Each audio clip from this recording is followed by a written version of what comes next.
185,000 warriors, dead in a single night, not from the clash of swords, not from the fiery blast of siege engines, not from the cries of battle, but silence. The silence of an act so decisive, so otherworldly, that it would be spoken of for generations to come. The Assyrian Empire, the most feared force of its time, had crushed kingdoms underfoot, reducing mighty rulers to trembling captives. Their victories seemed unstoppable until they reached the gates of Jerusalem. But what happened outside those city walls was no ordinary battle. It was a confrontation between the might of an empire and the unseen hand of the Almighty. This is the story of King Hezekiah, a man who dared to put his faith in God when all seemed lost, and the night when an angel of the Lord turned the tide of history forever. To understand what led to that fateful night, we must go back in time, back to the reign of a young king who dared to be different. Jerusalem, the holy city,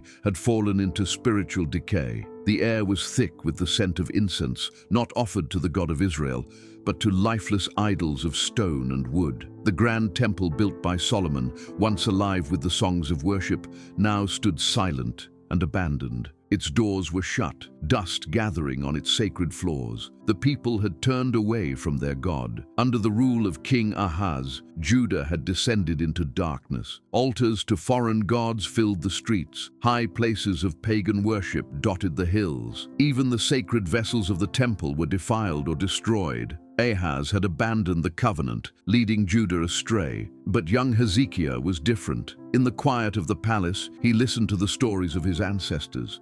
Stories of Moses parting the Red Sea, of Joshua bringing down the walls of Jericho, of David standing fearless before Goliath. These were not just tales to him. They were the living history of a people chosen by God, a covenant he believed in, even as those around him forgot. And so, Hezekiah made a vow. One day, when he wore the crown, he would not walk in the footsteps of his father. He would restore what had been lost. He would bring his people back to the God of Abraham, Isaac, and Jacob. Years passed, and the dark reign of Ahaz came to an end. Now Hezekiah sat upon the throne of Judah. He was young, but his heart was resolute. From the moment he took the crown, he knew his mission: to undo the corruption of the past and restore his people to the worship of the true God. His first act as king was bold. He ordered the temple doors to be opened. Inside, the sacred space was a shadow of its former glory. The golden lampstands were dark, the altars were defiled, dust covered the floors like a shroud. But Hezekiah was undeterred. He called for the priests and Levites, commanding them to purify the temple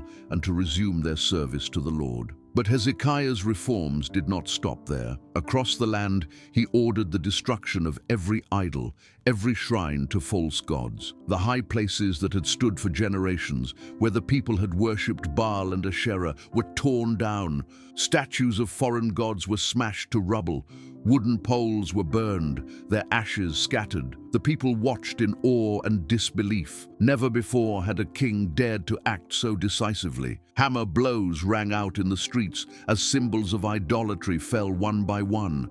And as the idols crumbled, something began to stir in the hearts of the people, a glimmer of hope, a return to faith. Far to the north, the Assyrian Empire cast a long shadow over the ancient world. Ruthless and unstoppable, their armies devoured kingdoms like wildfires consuming dry grass. City after city fell before their might. Walls crumbled, gates burned, and kings were dragged in chains to their humiliating deaths. The northern kingdom of Israel, once Judah's sister nation, was no more. Its people scattered, its cities desolate. The Assyrians had claimed it as their prize, and now their sights were set on Jerusalem. Sennacherib, the king of Assyria, sent a chilling message to Hezekiah: surrender or be destroyed. The people of Judah trembled. No city had ever withstood the Assyrians. They were unmatched in brutality and strength. Their battering rams smashed through even the strongest gates. Their archers darkened the skies with arrows. Their warriors were unstoppable. How could Jerusalem, a single city, hope to stand against such a force? But Hezekiah was not a king who gave in to fear.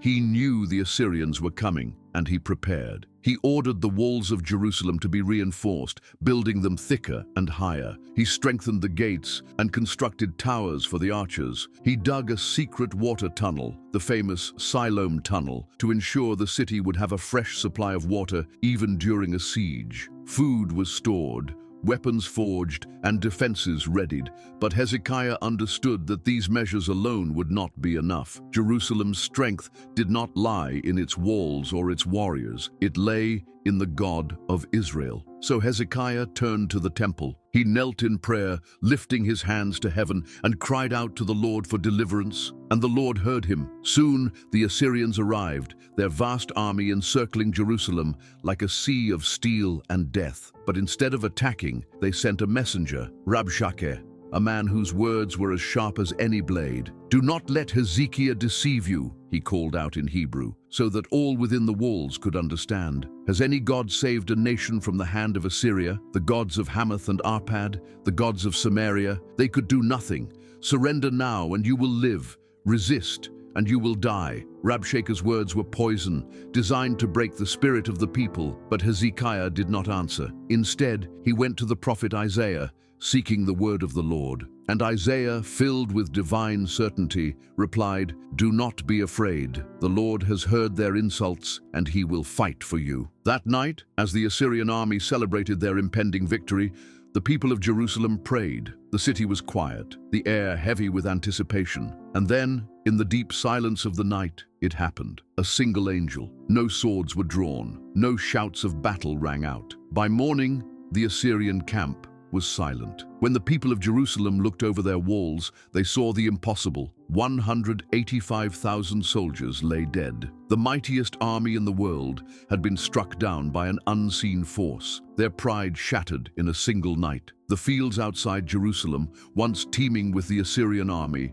now lay quiet under the morning light. Row upon row of warriors, the pride of the empire, lay lifeless. The sound of their marching feet, the thunder of their siege preparations, the boastful shouts of their commander, all were silenced in one unforgettable moment. The people of Jerusalem, still behind their walls, stood in stunned disbelief. They had prayed, they had trusted, but this was beyond imagination. Word of the devastation spread swiftly across the ancient world. The Assyrian Empire, which had crushed kingdoms and reduced nations to ash, now had to face the reality of its humiliating defeat. The mighty King Sennacherib, who had mocked the God of Israel and taunted the people of Jerusalem, fled in disgrace, returning to Nineveh empty-handed. But even in Nineveh, Sennacherib found no refuge. He sought solace in the temple of his God, but his life ended in betrayal, murdered by his own sons in the shadow of his false altar. The empire that had once seemed indestructible learned a hard truth. No earthly power can stand against the will of the Almighty. In Jerusalem,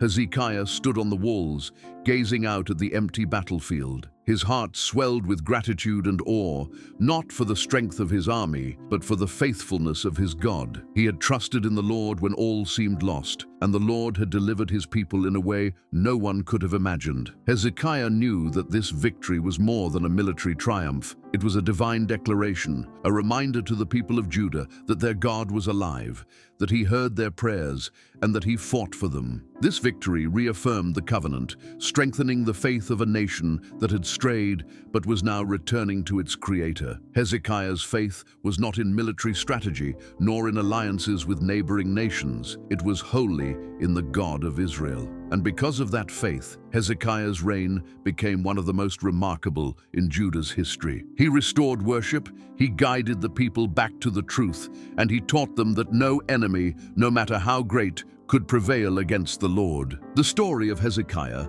and the angel of the Lord is more than a moment in history. It is a timeless lesson for every generation. It reminds us that faith is not passive, it is active. Hezekiah did not ignore the looming threat of Assyria. He strengthened the walls, prepared the city, and turned to prayer as his ultimate weapon. It was his faith that opened the door for divine intervention. But it also reminds us that no enemy, no force, no earthly power can stand against the will of God. Sennacherib marched with confidence, boasting of victories and mocking the name of the Lord. Yet in a single night, all of his might was undone, not by swords or armies, but by the hand of the Almighty, a hand unseen but unstoppable. When the challenges of life feel overwhelming, when the enemy is at the gate and fear grips your heart, remember Hezekiah. Remember Jerusalem. Remember that the battle belongs to the Lord. Faith is not the absence of action. It is the presence of trust in the one who is greater than all things. Let this story inspire you to place your trust in God, even when the odds seem impossible. Share this story with someone who needs hope. Let them know that our God is a God of miracles, a God who hears, and a God who delivers. If this message has strengthened your faith, take a moment to reflect on what God has done in your life. Like, subscribe, and join us as we continue exploring the wonders of Scripture, stories that inspire, challenge, and remind us of His unwavering love. And remember, the battle is not yours, it is the Lord's. The same God who delivered Jerusalem is the same God who fights for you today. Thank you for joining us. May the faith of Hezekiah and the power of God's deliverance inspire you in every moment. Until next time, may the Lord be your strength and your shield.